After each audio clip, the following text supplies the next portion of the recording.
Hello everyone and welcome back to Formula 1 97, yes! And today it's round 4 and we are at Imola for the next round of the championship. Unfortunately it doesn't tell you what the circuits are, so you just have to guess, but I can usually see from the background picture basically what the shape of the circuit is. Very, very detailed pictures of course in Formula 1 97, and a very, very detailed booklet that comes with it as well, which you don't get these days, especially if you download the game. You don't get anything, do you? It's just it. There's the game and away you go. Anyway, let's go out now for our qualifying session for our driver of choice for this championship, of course. It's Mr. Gabriele Tarquini himself. So here we are in the fantastic Jordan car, a very, very good car in 1997. And in fact, in the hands of Ralf Schumacher, it was very, very good indeed. And of course, Ralf went on to do other things. But anyway, in 97, he was in the Jordan Peugeot. Yes, the Jordan Peugeot. And we're just going around the last corner now and start our first qualifying run at the Imola circuit. And you can get to look at the gorgeous graphics of the Formula 1 97 game engine. Just look at all the trees, just look at them, they're fantastic. I have to say though, the attention to detail in this PS1, don't forget, yes, PS1 game is absolutely fantastic. Now, have you seen the little PlayStation Classic, which came out and was a little bit crap when it first came out because it had 20 games that nobody was really interested in. But now, through the magic of homebrew and modding and everything else, there's now a little USB stick that gives you over 200 games on it. So it's an absolute bargain now, absolute bargain. There's just one problem. I was looking through the sort of list of games and I thought, why is there no Formula 1 titles? It's just, I don't get it. This game should be on the PlayStation. In fact, they should do a special USB stick devoted primarily just to the racing games of the PS1 era, because there was quite a few. I mean, don't forget Wipeout. I mean, Wipeout defined the generation during the 90s. Yes, everyone went and got their PlayStation, and then they went out and got Wipeout, didn't they? Basically, because that's what came with it. Yeah. And it defined a generation. Wipeout was actually played in nightclubs all over the country in sort of these big projector screens in the background. Yeah, it was absolutely brilliant because the musical soundtrack of Wipeout was, it was to die for. Anyway, as I've been waffling on, Gabriele Tarquini has got into pole position at the moment with a 121.999. Now, unfortunately, this is the Imola circuit, and this is the circuit where Ayrton Senna sadly lost his life in 1994. And due to that, they made some revisions to the circuit to make it a little bit safer. I have to say, thankfully, there was no sort of serious fatalities at this circuit since that tragic day, or tragic weekend I should say, in 1994. But of course this didn't stay on the calendar for very many years afterwards, so unfortunately it is lost now in the sands of time of great Formula 1 circuits. Yes, great Formula 1 circuits. Just have a look on Google and go through the back catalogue of some of the old circuits and have a look at some of the old designs, and the nostalgia will fill you with joy as you look at some of those circuits and you think, wow, I wish they were still in Formula 1 right now. I mean, the greatest travesty for me was of course Hockenheim, because I used to love, oh my goodness, as I say that, Gabriele Tarquini's made a little bit of a mistake. It's okay, we're only in qualifying, but yes, the biggest travesty for me was Hockenheim, which I absolutely loved. Because you could just boot it to the floor and basically keep going. There was like, 3 chicanes to slow you down, and that was it. And you just kept going and going and going. And down that straight, you could get faster and faster and faster, and it was just glorious. And then in 2003 or 2002? It's one of those 2 years. No doubt someone will tell me the exact year it was, because you're all nerds. Yes. They changed it to basically a squiggle, and oh god, hated it from that point on. It has grown on me in the years since then. I have to say, it's not a bad circuit now, but when it first came out, it was just, I just wanted my long straights back. So it was a horrible circuit. I hated it with absolute hate. But now, well, yeah, it's all right. Anyway, let's see how Gabriele Tarquini is doing at the moment, though. I think George Russell in the Williams car has overtaken him for pole position. So let's see if he's going to get a faster time as we go underneath the Formula 1 sign. And there's the cranes in the background, of course. Fantastic. It all went on, in 1997. It all went on. Anyway, as I'm recording this, we have finally had a real-life F1 race. Yes, because they took that big summer break and the videos came out when there wasn't a race, so there was nothing really to talk about. But anyway, yes, so we've had a race. It was pretty bloody average, wasn't it? Let's face it, pretty bloody average. Maxi boy Verstappen managed to get himself a grid penalty for ignoring, I think is the word, ignoring the yellow flags. Now, I've got a little bit of an issue about this. Oh, God, they're all saying, I thought you would have, Dave. My issue is this, okay? If you look at the replays of that incident, you'll see that there's a yellow flag being waved by the marshals. But if you look just above the yellow flag, there is a digital display, which I do believe is dotted all around the circuit of the markers, like the yellow flags and, you know, black flags, red flags. They're all on digital displays. Now, if you look at that display, you will see clearly that there is no yellow flag on that digital display. Now, Maxi Boy Verstappen also said that there was no indication on his steering wheel that there was a yellow flag. Now, of course, if it's working on the same system, that would be the reason, because obviously they hadn't pressed the button quick enough. But of course the marshal was actually there at the incident, so of course he knew exactly what was going on, so he started waving his yellow flag, because that's basically what marshals do. As soon as they see anything that's wrong, it's like, oh my goodness, quickly, let's start waving our yellow flag. So he got penalised for a very, very old system now, which is the yellow flags being waved by the marshals, because of course they brought in all these digital displays to try and update the show, you know, to try and update it all. But it's just totally irrelevant when they go back onto a very, very aging rule now for the yellow flag system. So they want all this up-to-date technology, and yet when it doesn't work properly, they will still penalise the driver.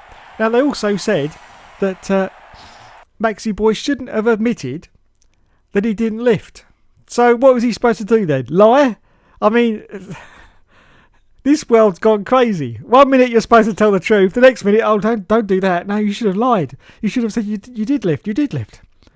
For Cox. Anyway, we are unqualified now, and as you can see, Tulunga Leela has gone straight into 5th place. Was in 4th, just dropped down one. 5th place. She, of course, is the qualifying queen in this game. The qualifying queen in, of course, the sister car to this car. George Russell is currently in pole in the Williams, of course. Kubica in second with the other Williams. Sebastian Vettel in third with the Ferrari. And Gabriele Tarquini is currently in 4th position in the Jordan. So there's Leela in 5th. Hulkenberg is currently in 6th position, as we're just accelerating through the first 10 or 12 minutes of qualifying before I go for my little break where I go and watch a TV show. Because as I said in earlier episodes, you cannot actually fast forward through the qualifying. If you do skip to the end, you end up in last place for every single race. So I go off and watch an episode of some crap American TV show. Then I come back with about 10 minutes to go and see if it's worth going out for another run, because of course sometimes it's absolutely pissing down, so there's no point in going out again.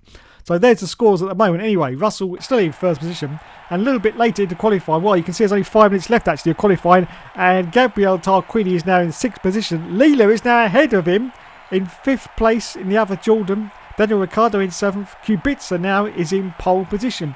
Now it looks like it isn't raining. I'm just looking at the grandstands. I can't see any drops of rain coming down. There's a few graphical smudges that are blinking on the track, as you can see off to the right hand corner there. But that's just the pure awesomeness of the PS1 graphical engine. But no, so we're going to go out and see if we can do a faster time and get a little bit further up the grid. I mean, we're in a good position, I do think, in the Jordan, considering it is a middle-of-the-road car. It's definitely a middle-of-the-road car, but I think we're in a good place. So we're just going to see if we can get a little bit higher. Anyway, what was I saying about that real-life race? That was boring and crap and yellow flags and bullshit. Yeah, so he was penalised for a very old system now. I mean, the yellow flags, I mean, they're basically for the crowds now, really, aren't they? Let's face it. You don't really need a marshal to stand there and start waving yellow flags. If it's all apparently digitalised and they can see exactly what's going on, why do you need a marshal with a yellow flag? No, the marshal is there just purely now for a backup. It's a bit like the racing line in F1 2019 when you're online. Yes, it's there, but it's just to tell you when to brake. It doesn't actually tell you to brake. It's just like, you know, it's just in the background, really. That's why I use the racing line. I never actually look at it, and except if I'm about to get into trouble and I go, oh shit, I better brake now. But yeah, I just leave it on. It's like a comfort blanket. That's what it is. It's a comfort blanket for me. I just leave it on, but I don't need it. I mean, Jesus Christ, I do know where all the corners are on all these circuits. I should do by now. I should bloody well know by now. I still prefer this system.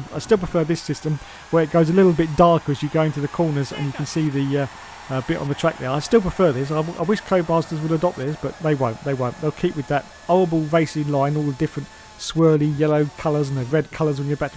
No. Just adapt this system. I mean, it's simple, isn't it? Just look. It's absolutely simple. I mean, it looks like the same as the track. And then as soon as you get to the corners, it goes a little bit darker. Then it lightens up to say that, you know, you can floor it.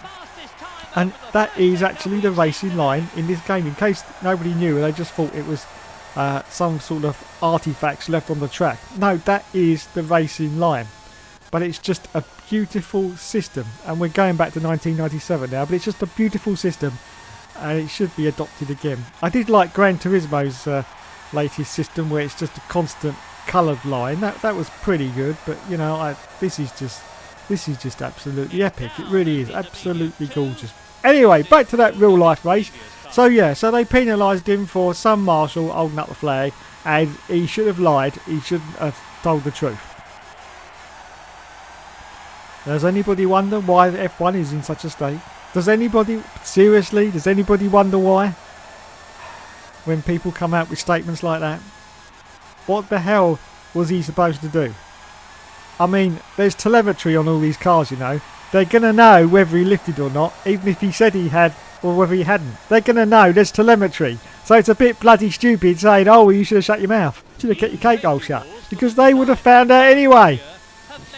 Anyway, that's the rant over from Dave. It's time to get back to this exciting round of the Formula 1 97 Championship at the gorgeous, gorgeous Imola circuit. Yes. And as you can see, I don't think we're improving on the time. I think we're 3/4 of a second behind at the moment. Robert Kubica seems to be still on pole as we go underneath the Bridgestone sign. Now we've got to go into this sort of sweeping left-hander as we go underneath the Renault Scenic sign. Yes, the Renault Scenic. Who remembers that car? Yes, or it was a van, sort of trucky, sort of four-wheel recreational vehicle, wasn't it, or something like that? I can't quite remember, but I remember it was quite a big motor, that Renault Scenic, quite a big motor. Yeah, it was like a mini caravan, wasn't it, or something like that. Anyway, who remembers it? No one? Okay, let's move on then. As we go underneath the Formula 1 sign, and let's see if Gabriele Tarquini has improved his time as he goes underneath the Shell sign now. Of course, just looking at all the advertising for 1997. It's absolutely gorgeous. So we're about to complete our time, and we haven't beaten Kubica at all, so we haven't got pole. Have we improved? And the answer to that is, doesn't look like it.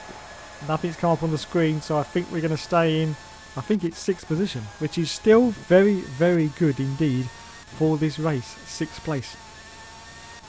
But it looks like Robert Kubica has got pole for our race in Imola.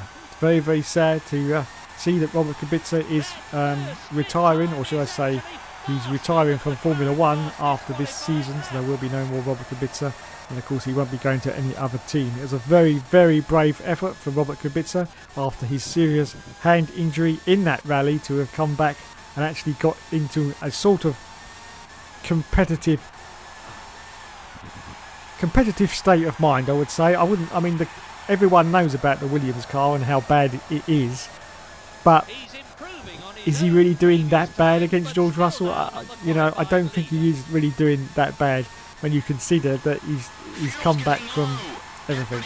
And when you have an injury, a serious injury like that, anything like that, it's unfortunate, but it's always true. You're never ever the same again. You can never reach that peak perfection that you reached, in the sort of peak of your career if you have a serious injury. It's a shame, but it does happen. Of course, he was starting to do very, very well in Formula 1, but unfortunately, yeah, it wasn't to be after that accident in that rally. Anyway, looks like we got 2nd position. I think we have got 2nd position. As I was waffling on there, I just saw on the left-hand side of the screen, as we crossed the line for I think it was our last lap, we got 2nd place. Oh my goodness, fantastic. Okay then, it's time now to go over to the immortal god of all gods. Yes, it's Mr. Murray Walker himself, as he's going to tell us about the circuit and run down the grid. So it's all time now to get on our knees and bow to the almighty Murray Walker. And there is our classification. Yes, second place. Okay then. And Leela's in 6th. Okay, take it away, Mr. Walker. Welcome to the Autodromo Enzo e Dino Ferrari, named in honour of the father and son who founded probably the most famous sports car manufacturers in the world, and home of the San Marino Grand Prix. This circuit is set in some of the most beautiful Italian countryside, and it's got perhaps the most passionate crowd of any in the Grand Prix calendar. However, since the introduction of the new chicanes for safety reasons, it's really become less of a driver's circuit.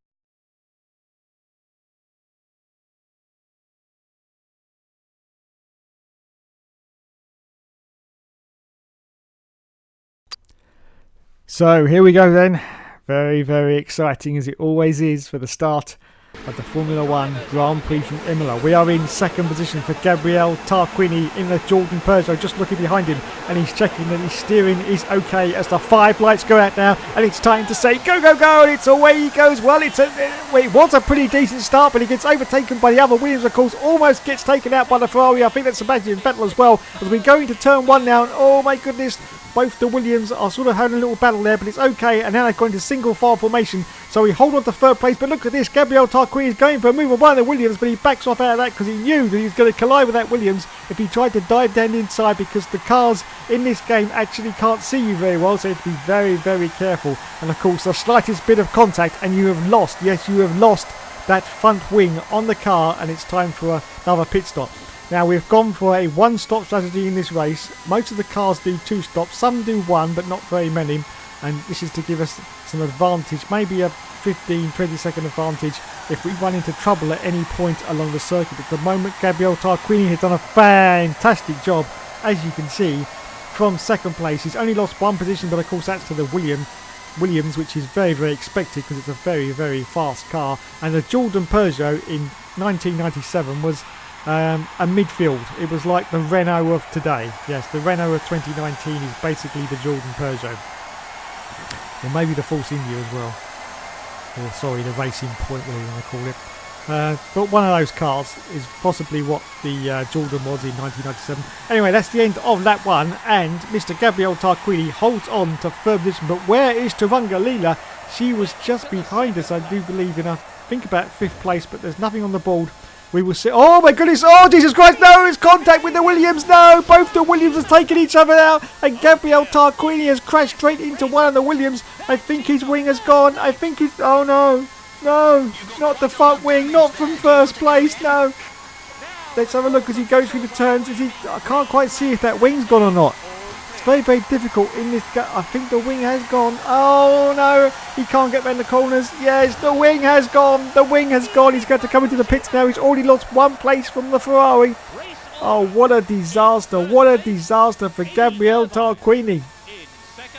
But he was just completely unsighted there, going down sort of into that hill section. Both the Williams had taken each other out, and there was just nowhere to go. He tried to brake to avoid the accident, but it was just too late, and he crashed straight into the Williams. Oh my goodness. So as you can see, he's got no front wing on the car. He's trying desperately to try and hold on to this second place, but it won't be very long before the cars get past. Well, it won't be very long because he's going to come into the pits. In fact, for a pit stop, it's going to be an early bath for Gabriele Tarquini, unfortunately, from second position. We may possibly be able to get up into, I don't know, may be able to get a point out of this by the end of the Grand Prix, because his car is quite competitive. But I'm afraid any aspirations of winning this race, well, they're gone now, as he now comes into the pits. He's got to have a wing change. I don't know if there's any damage to the rear wing as well. There usually is. Yes, there is. And the rear wing takes a lot longer than the front wing to change. But anyway, we've got 6 tyres, 10 laps of fuel. They're in the 10th position already. Come on, those wings take forever. There's the front wing. There's the rear wing. Go, go, go! Oh my goodness, but look at the cars gone past now. 21st position for Gabriele Tarquini. 21st position. Now Charles Leclerc is in first position, thank you. And as you can see, oh, he goes a little bit wide there. I think the tyres are just a little bit too cold as he come out of the pits there. A little bit too cold. Anyway, hopefully if he can catch up to the cars ahead of him, as I say, we may be able to get some points So let's see what Mr. Gabriel Tarquini can make out of this race after that disaster early on in the Grand Prix. But I think if he just pushes... Oh no! No!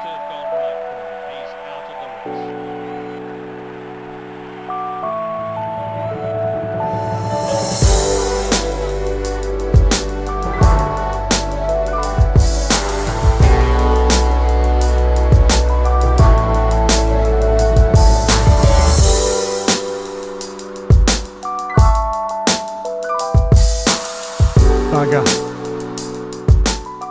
There it is then. The infamous fuel line failure once again. And we're out of the Grand Prix. That could have been triggered, unfortunately, by our contact there. May have damaged the car. So there's the final results then. Sebastian Vettel got first place in the end. Charles Leclerc in second. Robert Kubica in third. Turunga Leela got fourth place. Daniel Ricciardo got fifth. And Nico Hulkenberg got sixth. And in the championship now, George Russell is in the lead with 22 points. Sebastian Vettel in second, Robert Kubica in third, Charles Leclerc in fourth, and Gabrielle Tarquini in fifth place with Turunga Leela now. Yes, there she is, everyone, in sixth position with 7 World Championship points. Well, the fight continues, everyone. There's absolutely nothing I can do about a fuel line failure, though. It's just one of the joys of this game. Thanks so much for watching, everyone. I will leave you with more music from Formula 1 97. Catch you later.